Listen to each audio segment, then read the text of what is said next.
want to begin this video by showing you the differences between this new style pump and the old original Bosch auxiliary electric water pump that was installed in all these old 80s models with the monovalve system. Now, if you understand the differences between the pumps, it's going to help you when you go to install it. You've got a few challenges, and I'll explain those as we go along. Take a close look. This is one out of a W123. And if you look, the size is close. Fortunately, the housing diameter of the motor is the same size, but look at the pump housing. The pump housing is considerably larger on this newer pump. And look at the outlet and inlet nipples. They're bigger. This is approximately 1/2 inch, and these are approximately 5/8 of an inch.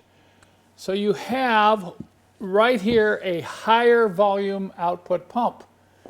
Now, whether or not your old pump is working or not, I think this alone is a good reason to change out your pump, particularly while these pumps are still available, because I'm convinced after a few years these will no longer be available. So by getting a pump with a higher volume of output on the flow of your coolant, I found that you get more consistent, steady heat at idle and also at high freeway speeds. Where this pump cannot keep up at low speed, and at high speed it tends to, I think, cavitate. There's too much restriction when the engines are running up at about 4,000 RPM, screaming down the freeway at 75 to 85 miles an hour. So I'm just going to throw that out. Even if your pump is okay now, I would recommend you go ahead and change it to the newer style pump, both for performance, reliability, and the fact that you can still get it now. So in order to install this new pump in the 123, 126, and 107, you're going to have to deal with the wiring connections. Notice these pumps, this is a 123 and this is a 126. They have this male plug that goes up to a plug coming out of the firewall, and you plug that in to get power. Well, this pump doesn't have this tail on there. It just has the 2 pins. So that's the first thing you have to deal with, is the wiring connections to the pump. The other thing you're going to have to deal with is, what do you do with these larger nipples, and will they fit the hoses? So as I go through the installation of this unit in my instructional video, I'll explain what we have to do in more detail to make this pump work. And you'd be surprised, it's not as difficult to install as you might think.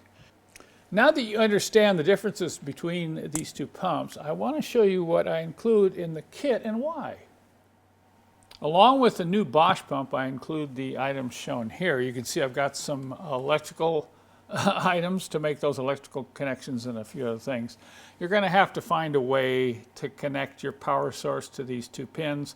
So I've included various terminal fittings and some extra wire. Now, there's going to be some differences between a 123 and a 107 and a 126. So this is kind of universal. You may not need all this wire. You may not need all these terminals here.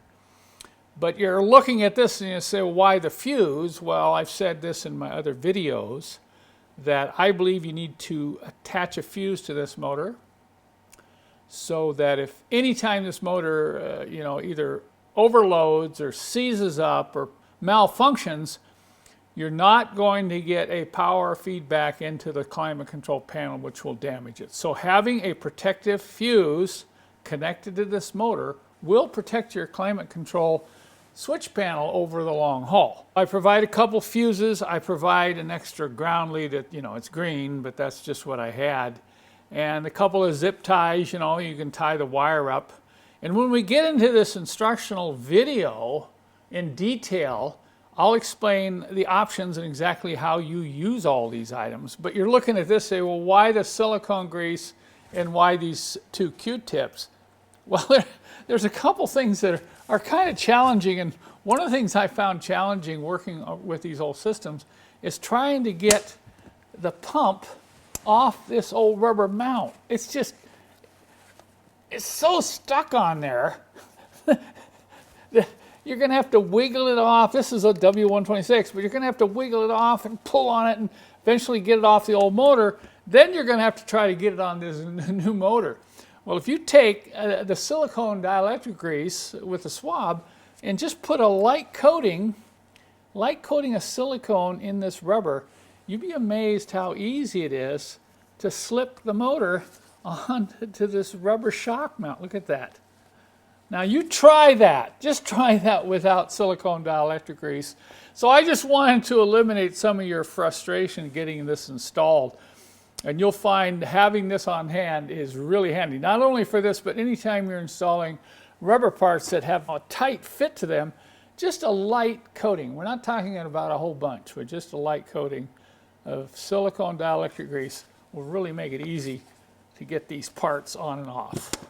Before I take you over to the engine compartment in a W123, I want to explain a little bit more about this silicone grease and the wiring provided.